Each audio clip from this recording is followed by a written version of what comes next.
أخرج الإمام النسائي رحمه الله من حديث أبي أمامة رضي الله عنه قال: قلت يا رسول الله مرني بعمل، قال: عليك بالصوم فإنه لا عدل له. قلت يا رسول الله مرني بعمل، قال: عليك بالصوم فإنه لا عدل له. قلت يا رسول الله مرني بعمل، قال: عليك بالصوم فإنه لا مثل له. رواه النسائي وابن خزيمة. وفي رواية للنسائي رحمه الله قال: أتيت رسول الله صلى الله عليه وسلم فقلت يا رسول الله مرني بأمر ينفعني الله به، قال: عليك بالصيام فإنه لا مثل له. ورواه ابن حبان في صحيحه في حديث قال: قلت يا رسول الله دلني على عمل أدخل به الجنة، قال: عليك بالصوم فإنه لا مثل له. قال: فكان أبو أمامة لا يرى في بيته الدخان نهارا إلا إذا نزل بهم ضيف. میرے قابل احترام بزرگوں، دوستوں، بھائیوں، یہ حدیث امام نسائی رحمہ اللہ اور دیگر ائمہ کرام نے اپنی اپنی اسانید کے ساتھ کتب سنہ میں، کتب حدیث میں ذکر کی ہے، جو کہ ابو امامہ رضی اللہ عنہ کی حدیث ہے۔ وہ فرماتے ہیں: میں نے عرض کیا اے اللہ کے رسول صلی اللہ علیہ وسلم مجھے کسی عمل کی نصیحت کریں، حکم دیں، تو آپ صلی اللہ علیہ وسلم نے فرمایا: علیک بالصوم، روزے کو لازم پکڑ لو، فإنہ لا عدل لہ، اس کے برابر کوئی عمل نہیں ہے۔ پھر میں نے عرض کیا اے اللہ کے رسول صلی اللہ علیہ وسلم مجھے کوئی عمل بتائیے، مطلب کوئی بھاری اجر والا عظیم عمل بتائیے۔ تو نبی صلی اللہ علیہ وسلم نے پھر فرمایا: علیک بالصوم فإنہ لا عدل لہ، اس کے برابر کوئی چیز نہیں ہے، کوئی عمل نہیں، روزے کو لازم پکڑ لو۔ پھر میں نے عرض کیا اے اللہ کے رسول صلی اللہ علیہ وسلم مجھے کوئی عمل بتائیے، تو نبی صلی اللہ علیہ وسلم نے فرمایا: علیک بالصوم فإنہ لا مثل لہ، تم روزے کو لازم پکڑ لو، روزے کے عمل کو، اس کے برابر کوئی عمل نہیں ہے، اس جیسا کوئی عمل نہیں ہے، اس کے مثل کوئی عمل نہیں ہے۔ دوسری روایت ہے امام نسائی رحمہ اللہ کی، فرماتے ہیں کہ میں رسول اللہ صلی اللہ علیہ وسلم کی خدمت میں حاضر ہوا، عرض کیا اے اللہ کے رسول صلی اللہ علیہ وسلم مجھے کسی ایسے عمل کی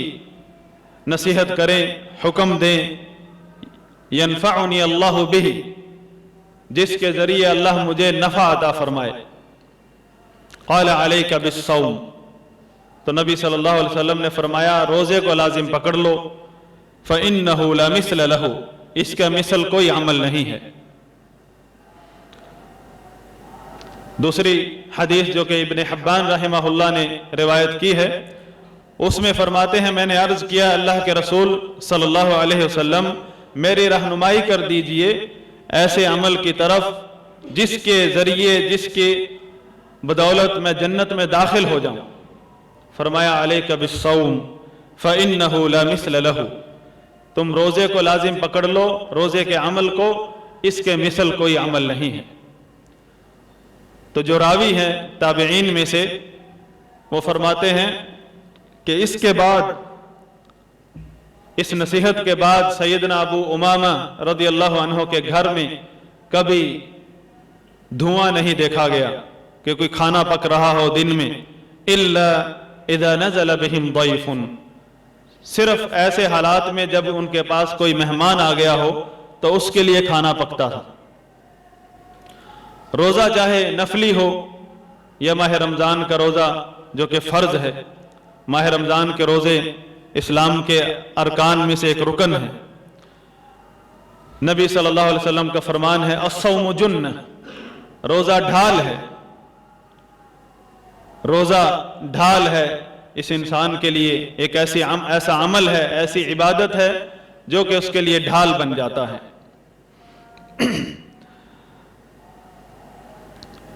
یہ ماہ شعبان ہے. شعبان کے حوالے سے نبی صلی اللہ علیہ وسلم کا جو عمل ہے اس کے بارے میں سیدہ عائشہ رضی اللہ عنہا فرماتی ہیں کان رسول اللہ صلی اللہ علیہ وسلم یصوم حتی نقول لا یفطر ویفطر حتی نقول لا یصوم، کہ نبی صلی اللہ علیہ وسلم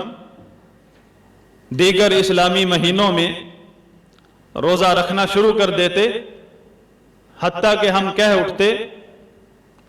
کہ نبی صلی اللہ علیہ وسلم اس مہینے میں کوئی بھی دن نہیں چھوڑیں گے، سارے ہی روزے رکھ لیں گے. اور کبھی ایسا ہوتا کہ آپ صلی اللہ علیہ وسلم مہینہ شروع ہو جاتا، ابھی تک روزے شروع نہیں کیے ہوتے تھے، تو ہم کہتے تھے شاید اس مہینے میں کوئی بھی روزہ نہیں رکھیں گے. مطلب یہ کہ نبی صلی اللہ علیہ وسلم ہر مہینے میں بکثرت روزے رکھا کرتے تھے، نفلی روزے، جن میں پیر جمعرات کا بھی ہے اور ایام بیز کے روزے بھی ہیں، اور اسی طرح ایام بیز کی تحدید کے علاوہ 3 روزے شروع میں رکھ لیں، درمیان میں یا آخر میں، یا ویسے ہی آغاز کر دیا جائے نفلی روزوں کا، یا ایک دن روزہ رکھ لیا جائے، ایک دن چھوڑ دیا جائے. یہ نفلی روزوں میں افضل ترین قسم ہے. تو نفلی روزوں کی کئی اقسام ذکر ہوئی ہیں احادیث میں. تو نبی صلی اللہ علیہ وسلم کا جو عمل ہے، سیدہ عائشہ رضی اللہ عنہا فرماتی ہیں کہ آپ اس قدر روزے رکھا کرتے تھے، جب ہم دیکھتے تو ہمیں گمان ہوتا، ہم کہنے لگ جاتے کہ شاید اس مہینے میں سارے ہی روزے رکھیں گے، شاید کوئی روزہ نہیں چھوڑیں گے. اور کبھی ایسے ہوتا مہینہ شروع ہو جاتا، آپ نے ابھی تک کوئی روزہ نہ رکھا ہوتا تھا. پھر فرماتی ہیں وَمَا رَأَيْتُ رسول اللہ صلی اللہ علیہ وسلم استکمل صیام شہر الا رمضان، میں نے نہیں دیکھا نبی صلی اللہ علیہ وسلم کو کہ کسی مہینے کے مکمل روزے رکھے ہوں سوائے ماہ رمضان کے، کیونکہ وہ تو رکن ہے، اس کا تو ایک ایک روزہ فرض ہے. پھر فرماتی ہیں وَمَا رَأَيْتُهُ أَكْثَرَ صِيَامًا مِنْهُ فِي شَعْبَانَ، نبی صلی اللہ علیہ وسلم کو اس قدر روزے رکھتے ہوئے میں نے کسی مہینے میں نہیں دیکھا جس قدر نبی صلی اللہ علیہ وسلم نے ماہ شعبان میں کثرت سے روزے رکھے ہیں ماہ رمضان کے علاوہ. دوسری جگہ یہ حدیث بخاری شریف کی ہے. دوسری جگہ سیدہ عائشہ رضی اللہ عنہا فرماتی ہیں کان احب الشہور الى رسول اللہ صلی اللہ علیہ وسلم ان یصومہ شعبان، کہ رسول اللہ صلی اللہ علیہ وسلم کے نزدیک روزہ رکھنے کے لیے سب سے محبوب ترین مہینہ شعبان ہوتا تھا. تمام مہینوں کی نسبت نبی صلی اللہ علیہ وسلم شعبان میں روزہ رکھنا زیادہ پسند کرتے تھے. ثم یصلہ برمضان، اس قدر کثرت سے روزے رکھتے تھے کہ ماہ رمضان سے ملا دیتے تھے ماہ شعبان کو. روزے رکھتے رکھتے اوپر سے ماہ رمضان آ جاتا تھا. یہ حدیث بھی بخاری اور مسلم کی ہے. سیدہ عائشہ رضی اللہ عنہا فرماتی ہیں قالت لم یکن النبی صلی اللہ علیہ وسلم یصوم شہرا اکثر من شعبان وکان یصوم شعبان کلہ، کہ نبی صلی اللہ علیہ وسلم ماہ شعبان سے زیادہ کثرت سے کسی بھی مہینے میں روزے نہیں رکھتے تھے. وکان یصوم شعبان کلہ، بلکہ ماہ شعبان کے سارے ہی روزے رکھ لیا کرتے تھے.